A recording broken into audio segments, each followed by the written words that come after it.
నమస్తే. ఇన్నాళ్ళు నన్ను సపోర్ట్ చేస్తూ, ఎంకరేజ్ చేస్తూ మీ ప్రేమని నాకు అందిస్తున్న ప్రతి ఒక్కరికి కృతజ్ఞతలు.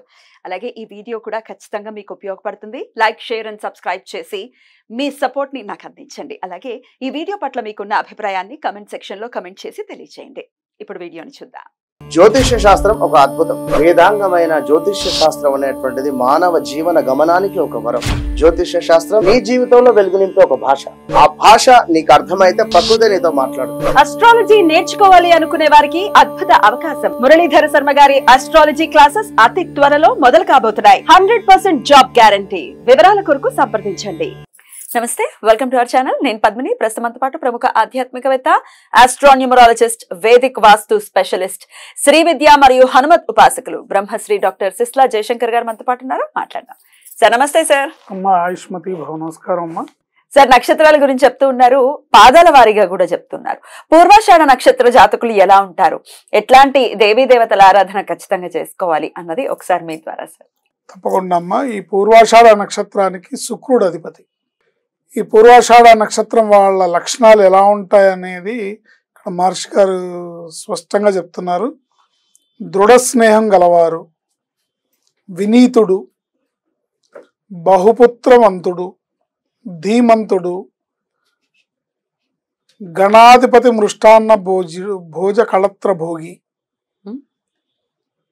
ధీమంతుడు, గణాధిపతి. గణాధిపతి అంటే ట్రూప్ లీడర్ లాగా. మృష్టాన్న భోజన ప్రియుడు, మృష్టాన్న భోజన కళత్ర భోగి అంటే భోజనాన్ని ఇష్టపడతాడు. కళత్రం, కళత్రం అంటే కయ్యాలు అంటే గొడవలు పెట్టడం, గొడవలు చేయడం అవి కూడా ఇష్టమే. సమస్య పరిష్కారమైన ప్రతిదానికి వేచి చూచే ధోరణి, అదను కోసం చూస్తారు. లోతైన మనస్తత్వం, త్వరగా బయటపడదు. ఊహాలోకల్లో విహారం. సమస్య పరిష్కారమైనా కూడా ప్రతిదానికి వేచి చూచే ధోరణి, అదను కోసం చూస్తారు. లోతైన మనస్తత్వం, త్వరగా బయటపడదు. ఊహాలోకాల్లో విహరిస్తూ ఉంటారు. వారి మీద వారికి విపరీతమైన నమ్మకం. ఇది ఈ పాయింటే వాళ్ళకి plus point plus minus point. Over confidence పనికిరాదు. నమ్మకం ఉండాలి మనిషి మీద, అది ప్లస్ పాయింటే. వాళ్ళ మీద వాళ్ళకి నమ్మకం ఉండాలి, అది ప్లస్ పాయింటే. అతి పనికిరాదు. అతిగా ఉన్నప్పుడు ఏమవుతుందంటే అదే మైనస్ పాయింట్ అవుతుంది. సో ఇలా కామన్ లక్షణాలు పూర్వాషాఢ వాళ్ళకి. ఒకటో పాదంలో పుట్టిన వాళ్ళని కనుక తీసుకుంటే మధ్యమ ఆయుర్దాయం, పూర్ణాయుర్దాయం కాదు. 50 దాటితే గ్రేట్ అనమాట. 50, 55, మాక్సిమం 60. ఇతరులను గౌరవించును. వేచి చూచే ధోరణితో కాల విలంబన అనువు కాని సమయంలో ప్రయత్నించడం వల్ల వృధా ప్రయాసలు. అంటే టైం కాని టైంలో ప్రయత్నాలు చేస్తుంటారు. ఏ సమయం అనుకూలంగా ఉందో ఆ సమయంలో పోస్ట్ పోన్మెంట్, బద్ధకం ఉంటుంది వాళ్ళకి. ఏ సమయంలో వ్యతిరేకత ఉంటుందో, ఏ సమయంలో వ్యతిరేకమైన ఫలితాలు గ్రహస్థితి ఉంటాయో ఆ సమయంలో వీళ్ళు ప్రయత్నం చేసి తద్వారా పని అవ్వలేదని బాధపడుతుంటారు. అందువల్ల ఇబ్బంది పడతారు. రెండో పాదంలో పుట్టిన వాళ్ళకి నీతి ఉండదు. నీచ బుద్ధి, సంఘద్వేషి. నీతిమంతుడు, నీచ బుద్ధి, సంఘద్వేషి. తెలివితేటలకే ప్రాధాన్యం. తమను తాము ఎక్కువగా ఊహించుకొని ఎదుటివారిని తక్కువ చేసి చూచుట. ప్రతీదీ లౌకిక పరిస్థితులతో బేరీజు, లోపాన్ని ఎత్తి చూపుట. ఒకరి మీద ఆధారపడినప్పటికీ ఆధారపడటం, అంటే ఆధారపడాల్సిన అవసరం లేకపోయినా ఆధారపడటం. ఇది రెండో పాదంలో పుట్టిన వాళ్ళ లక్షణం. మూడో పాదంలో పుట్టిన వాళ్ళు ధని, బాల్యమందే మాతృవియోగము, గుణవంతుడు, ఊహాలోక విహారం. అనవసరమైన విషయాలను ఎక్కువగా తరచి చూచి చేయడం. అవసర విషయాలపై లోతైన పరిశీలన లేకపోవడం వల్ల ఇబ్బందులు.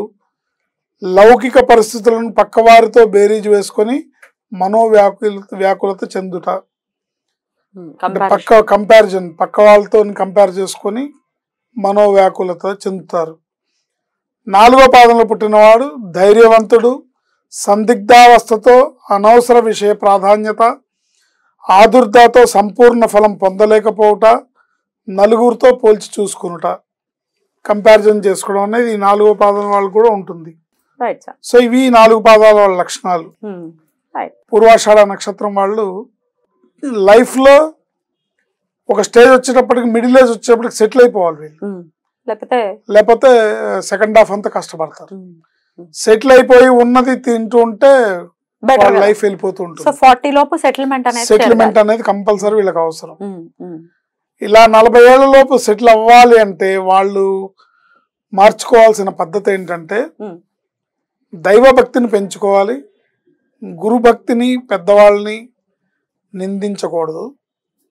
గురు భక్తిని, పెద్దల యందు భక్తిని పెంచుకోవాలి.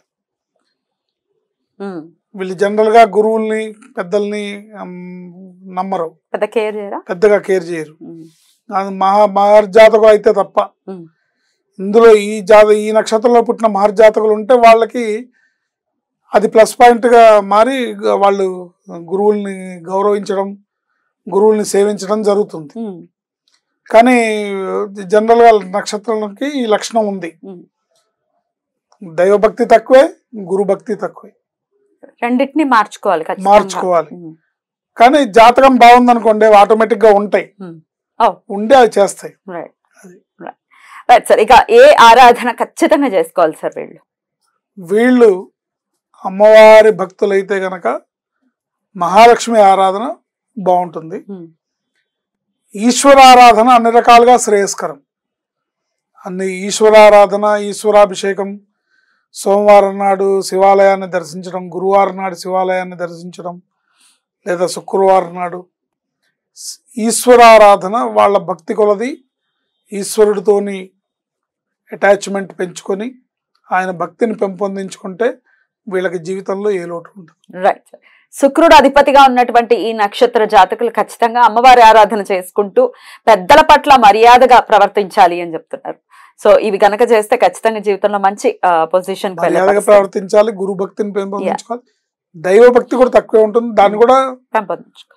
వాంటెడ్ గా దృష్టి, నాకు ఈ దైవ భక్తిని పెంచుకుంటేనే నా జీవితం సక్సెస్ అవుతుందనే విషయాన్ని మనం ఇక్కడ సందేశంగా మనం చెప్తున్నాం. వీళ్ళు అమ్మవారి భక్తులైతే గనక మహాలక్ష్మి ఆరాధన బాగుంటుంది. ఈశ్వరారాధన అన్ని రకాలుగా శ్రేయస్కరం. ఈశ్వరారాధన, ఈశ్వరాభిషేకం, సోమవారం నాడు శివాలయాన్ని దర్శించడం, గురువారం నాడు శివాలయాన్ని దర్శించడం, లేదా శుక్రవారం నాడు ఈశ్వరారాధన వాళ్ళ భక్తి కొలది ఈశ్వరుడితోని అటాచ్మెంట్ పెంచుకొని ఆయన భక్తిని పెంపొందించుకుంటే వీళ్ళకి జీవితంలో ఏ లోటు ఉంటుంది. రైట్. శుక్రుడు అధిపతిగా ఉన్నటువంటి ఈ నక్షత్ర జాతకులు ఖచ్చితంగా అమ్మవారి ఆరాధన చేసుకుంటూ పెద్దల పట్ల మర్యాదగా ప్రవర్తించాలి అని చెప్తున్నారు.